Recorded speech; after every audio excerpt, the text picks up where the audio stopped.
Underworld Don Dawood ઇબ્રાહિમને અજાણ્યા શખ્સે ઝેર આપીને મારવાનો કર્યો પ્રયાસ. પાકિસ્તાનની કરાચીની હોસ્પિટલમાં સારવાર હેઠળ.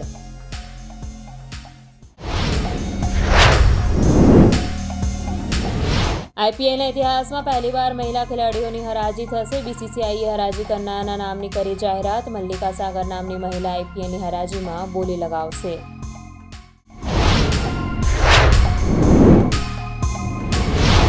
વડાપ્રધાન નરેન્દ્ર મોદી કાશીની મુલાકાતના બીજા દિવસે સ્વરવેદ મહામંદિરનું કર્યું ઉદ્ઘાટન. આજે રાજ્યના લોકોને 19,150 કરોડ રૂપિયાના પ્રોજેક્ટની આપશે ભેટ.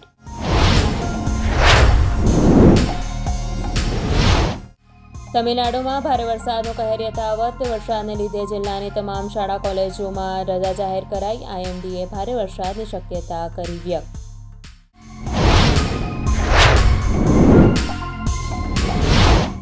અમેરિકન પ્રમુખ જો બાઇડનના કાફલા સાથે અથડાઈ સ્પીડિંગ કાર. સદનસીબે દુર્ઘટનામાં બાઇડન અને તેમની પત્ની જીલ બાઇડનને કોઈ નુકસાન પહોંચ્યું નહીં. કાર ચાલકની કરવામાં આવી અટકાયત.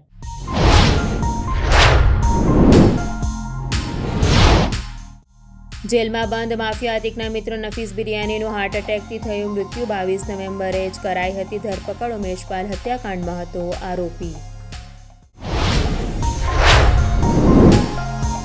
અમદાવાદમાં આરટીઓ રજીસ્ટ્રેશનની કામગીરીમાં 17,200 નવા વાહનોના ફોર્મમાં ગંભીર ભૂલ બદલ ડીલરોને નોટિસ ફટકારાઈ.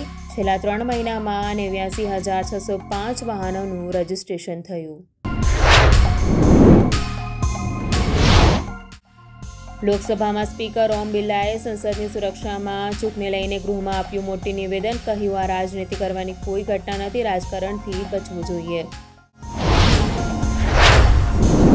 ગુજરાતમાં બીમારીથી તંગ આવી 1 વર્ષમાં આપઘાત કરનારની સંખ્યામાં વધારો. કેન્સર અને એડ્સ જેવી બીમારીથી કંટાળીને દરરોજ 4 થી 5 લોકો કરી રહ્યા છે આપઘાત. 1 વર્ષમાં 1,747 લોકોએ જીવન ટૂંકાવ્યું. ગુજરાતમાં શિયાળાની ઋતુ હોવા છતાં હાલમાં લીલા શાકભાજીના ભાવ આસમાને. ડુંગળીના પાકનું મોટા પ્રમાણમાં વાવેતર છતાં રિટેલમાં 70 રૂપિયા કિલોનો ભાવ.